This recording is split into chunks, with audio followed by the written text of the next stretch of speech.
Mirëmëngjes, sot do vijojmë me pyetjen pse nuk po suksesojmë dot në kapitalizëm, por do ta shohim në një qasje tjetër, që ka lidhjen me qeverisjen, ose qeverisjet e vendit në këto 35 vjet tranzicion.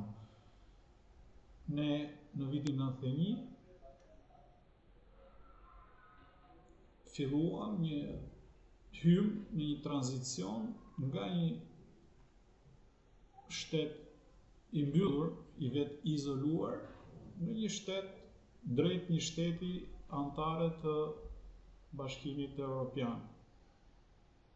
Përgjatë këtyre viteve, ne u munduam që të kalojmë nga një shtet monist të ekonomisë së planifikimit qendror, të centralizuar, në një ekonomi të tregut lirë, ekonomi kapitaliste. Po pse nuk kemi suksesuar, pse nuk kemi përfituar, ose pse kemi përfituar kaq pak, ose aq sa ju e vlerësoni? Përgjithsesi, nëse bëjmë një matje, shumica dërmuese shqiptarëve nuk janë të kënaqur nga dinamika ose shpejtësia e produkteve të kapitalizmit. Kjo është një fakt. Në videon e mëparshme, në komunikimin e mëparshëm, ne folëm për 3 ligjet bazë që kanë të bëjnë me elementin më fundor, por më të rëndësishëm, më themelor, më bazamental, mbi të cilin ngrihet çdo gjë. Janë ligjet mbi tokën, qofshin ato në tokën urbane, qofshin ato në tokën bujqësore, qofshin ato në tokën e përshtatur për zhvillim, ose e kaluar nga tokë natyrore dhe rurale në një tokë të urbanizuar. Sot do flasim për qeverisjet, sikur të thamë. Pra, si kanë qenë qeverisjet shqiptare në këto 33 vjet? Sigurisht ka një diferencë shumë të madhe midis qeverisjeve të djatha ose të Partisë Demokratike dhe aleatëve të vet, dhe qeverisjeve të majta të Partisë Socialiste dhe aleatëve të vet. Ka një diferencë shumë të madhe, por ne nuk kemi mundësi këtu, ndoshta në një komunikim tjetër mund të bëjmë një analizë krahasuese, por sot ne do flasim vetëm për disa nga karakteristikat kryesore të qeverisjeve, të marra së bashku, pa diferencë. Së pari, qeverisjet shqiptare kanë qenë qeverisje paternaliste. Qeverisja qendrore mendon se ka një detyrim ose të drejtë, quajeni si doni, të cilën për të kujdesur për qytetarët dhe veçanërisht për pushtetin vendor. Nëse analizoni të gjitha si legjislacionin ashtu edhe veprimet qeverisë, aksionet qeverisë, do ju dali që qeveria shqiptare qendrore në të gjitha vitet e tranzicionit është prezantuar si një qeverisje paternaliste. Ka një qeverisje që e shef qytetarin si fëmijë, por edhe pushtetin vendor si një fëmijë të paedukuar dhe ignorant.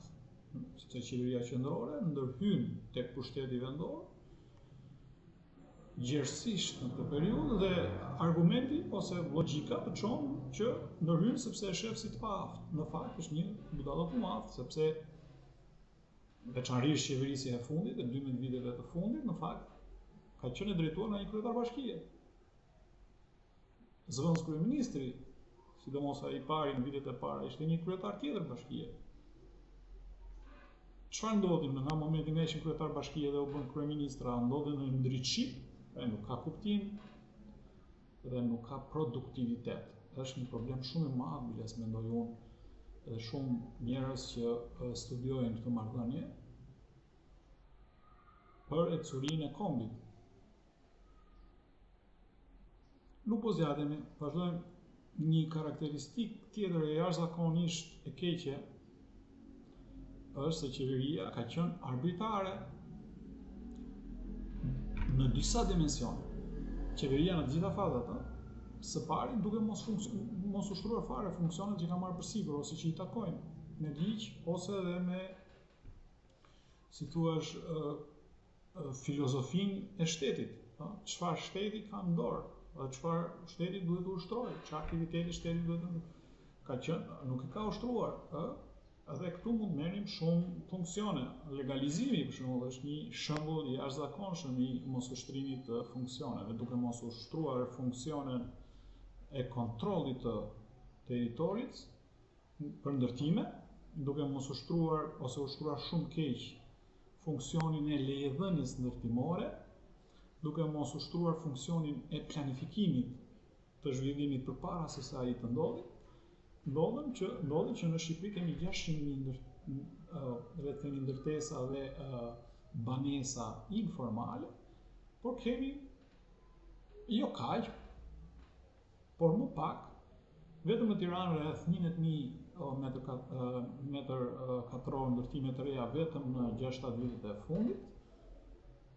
Dhe një shije, se nuk është se kemi një analistë të plotë sa ndërtime janë bërë në Shqipëri, me leje, por me leje shumë të diskutueshme dhe produkti është kjo që ju jetoni, produkti urban i Tiranës dhe i gjithë qyteteve është ai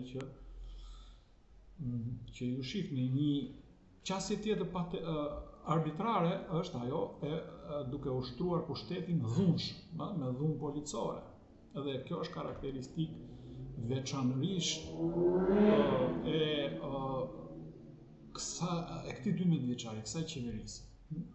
Kemi parë kudo kur shkohet për prishje masive ose për elemente të tjera, shkohet me një super polici të armatosur deri në dhëm të militarizuar, do thosh.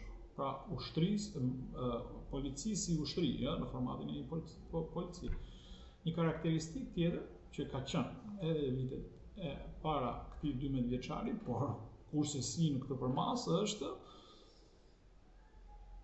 është ushtrimi i detyrës ose ushtrimi i funksioneve në mënyrë preferenciale. Ky është tashmë një sistem. Gjithë patronazhimi këtu është thelbi.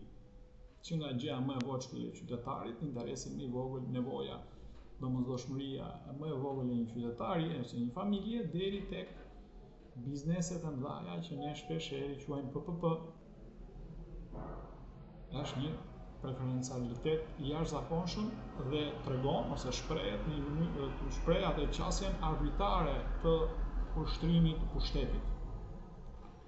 Një karakteristikë tjetër është që gjendet kudo, por fatkeqësisht gjithmonë më shumë në 12 vitet e fundit, është tejshtrirja e fushëveprimtarisë qeverisë, tejshtrirja. Këtu duhet të thënë që gjithmonë qeveriset shqiptare nuk kanë pasur të tranzicionit, nuk kanë pasur një linjë të qartë ku i mbaron funksionet e veta, ku kalohet te funksionet e qeverisjes vendore dhe ku janë të drejtat lirit e qytetarit për të ushtruar aktivitet ose për të bërë vendimarrje preferenciale të veta, subjektive të veta. Si shprehet kjo? Kjo shprehet në 3 mënyra. Së pari kemi hiperlegjislacion. Nëse hyni ligjeve shqiptare që janë volume të jashtëzakonshme, nuk po flas fare për mënyrën e të shkruarit, që lejojnë keqkuptime, interpretime të jashtëzakonshme, por nëse hyni asaj legjislacionit shqiptar në tërësinë e vet, do gjeni ligje që thonë gjëra të ndryshme ose ndonjëherë edhe kontradiktore me njëra tjetrën. Një karakteristikë ose një element po aq i rëndësishëm i hiperlegjislacionit është ndryshimet e shpeshta të ligjit, të çdo lloj ligji. Ne kemi prekur, por unë e kam trajtuar shumë në fushën time të planifikimit zhvillimit territorial, ligjet dhe vendimet e qeverisë të ndryshuara nga 10-15 herë për 2-3 vjet. Është për 5 vjet, është katastrofike. Është e pabesueshme. Në përgjigje të këtij super ose hiperlegjislacioni vjen edhe pa diskutim hiperadministrata. Një popull i vogël si Shqipëria të ketë një administratë të tillë kaq të fryrë, është e tmerrshme, është një peshë e rëndë në shpinën e sipërmarrjeve private dhe kjo çfarë sjell pamundësinë e tyre për të kaluar nga sipërmarrjet të vogla në sipërmarrjet të mesme dhe nga të mesme në të larta. Kjo çfarë sjell? Si që nuk hym dot në kapitalizëm, ose nuk shijojmë dot ato vlerat reale të kapitalizmit. Të gjitha këto deri tani e thon këtë, por kjo në mënyrë të veçantë është një peshë në kulisë. E ka shpjeguar Adam Smith midis kur të flet për pasurinë e kombeve. Ai thotë pasuria e kombeve është puna. Dhe një nga elementet të parë matës të volumit të punës edhe në këtë kuptim të pasurisë së krijuar është raporti midis njerëzve që prodhojnë, që janë të punësuar, e para njerëzit që janë të punësuar ndaj atyre që nuk janë të punësuar dhe brenda atyre të punësuarve, raporti midis atyre që prodhojnë të mira materiale që shkëmbejnë në treg dhe atyre që bëjnë si përpunojnë. Edhe një nga elementet që për mos të i vetmi, po them më të rëndësishëm, është administrata shtetërore. A këta rrojnë, thot Adam Smith, në kurisë të punës së këtyre që prodhojnë. Hiperbuxheti. Hiperbuxheti është një karakteristikë tjetër e të shtrirjes së fushës veprimtarisë së qeverisë. Po hiperbuxheti, çfarë do të thotë? Do thotë një peshë ose një volum të ardhurash, parash, të cilat janë marrë si përmarrje, sepse nuk ka një mënyrë tjetër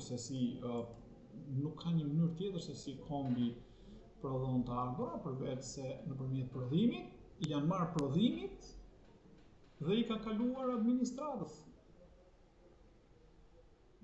Është një problem shumë, është një peshë shumë e rëndë për ekonominë. Një herë tjetër ne do flasim për karakteristika ose qasjet tjera ndaj karakteristikave të mënyrës së zhvillimit të Shqipërisë në këto 33 vjet, kuptuar pse nuk po e shijojmë dot kapitalizmin, pse nuk kemi ardhur të marrim frutet. Edhe me që zoom gojën Adam Smith e ka sqaruar shumë qartë duke bërë një analizë krahasuese midis dy kolonive të mëdha të Britanisë së kohës së tij, Shtetet e Bashkuara dhe Indisë, pse te njëri suksesoi kapitalizmi dhe te tjetri jo. Këtu do ta mbyllim duke thënë që është pikërisht qeverisja e madhe e tej shtrirë dhe me ca karakteristika të thelbësore etatiste. Në këto 33 vjet sigurisht e kshu edhe e nisëm bisedën sotëm është qeverisje të ndryshme ose faza të ndryshme dhe ne kemi dalluar 4 faza të ndryshme të qeverisjes shqiptare, kanë pasur marrëdhënie të ndryshme me këto 7 le të themi komponentët e qeverisjes ose variablave që i quajmë ne matëse ose vlerësuese për nivelin e etatizmit, ka qenë ndryshme, por në thelb të gjitha kanë qenë etatiste. Këtu e mbyllim, shifemi ndoshta me kismet të popullit nesër.